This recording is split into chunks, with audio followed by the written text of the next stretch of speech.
Direktur Jenderal perusahaan Yakovlev, Andriy Boginski, mengatakan dalam sebuah wawancara dengan RIA Novosti bahwa pesawat latih tempur Yak-130 di pabrik penerbangan Irkutsk akan ditingkatkan menjadi versi serbu Yak-130M untuk melakukan tugas-tugas khusus. Belum diketahui secara pasti apa saja yang akan dimodernisasi dan perubahan apa saja yang akan dialami UWS Yak-130. Namun dengan tingkat probabilitas yang tinggi, versi serbu baru pesawat ini akan disesuaikan dengan jenis senjata berpemandu terbaru, dan sebagai hasilnya radar baru dan sistem penembakan baru dengan sistem optoelektronik akan dipasang. Kesimpulan ini didasarkan pada fakta bahwa sebelumnya Concern Radio Electronic Technologies atau CRET yang merupakan bagian dari Rostec mengumumkan bahwa radar baru dan sistem penampakan dan navigasi optoelektronik baru atau OFNK dibuat untuk pesawat latih tempur Rusia Yak-130.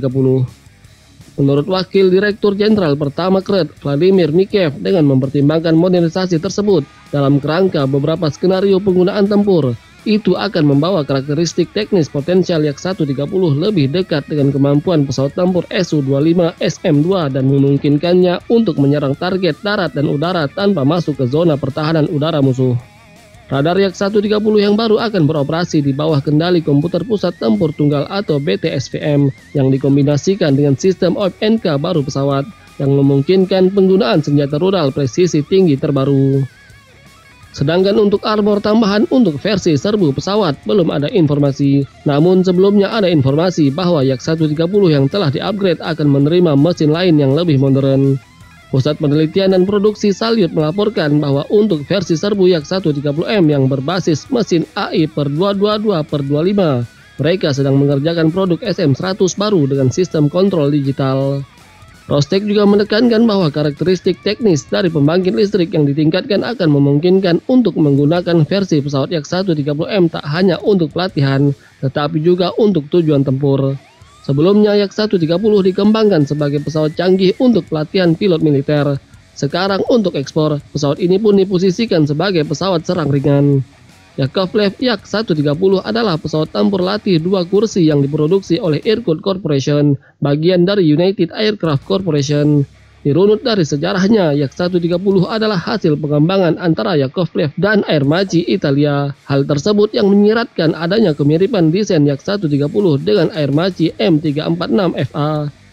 Yak-130 terbang perdana pada 25 April 1996 dan resmi diperkenalkan ke publik pada 19 Februari 2010.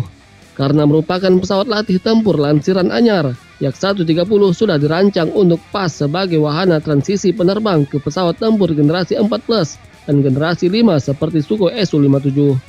Yak-130 dapat membawa payload sampai 3 ton. Yak-130 sudah dilengkapi seabrek perangkat elektronik canggih. Sebut saja teknologi kokpit yang sudah mengusung open arsitektur digital avionik dengan standar 1553 database. Tidak itu saja, pesawat ini juga telah mengadopsi full digital glass cockpit, 4-channel digital fly-by-wire system, head-up display, dan helmet-mounted sighting system, dan double GPS dan GLONASS.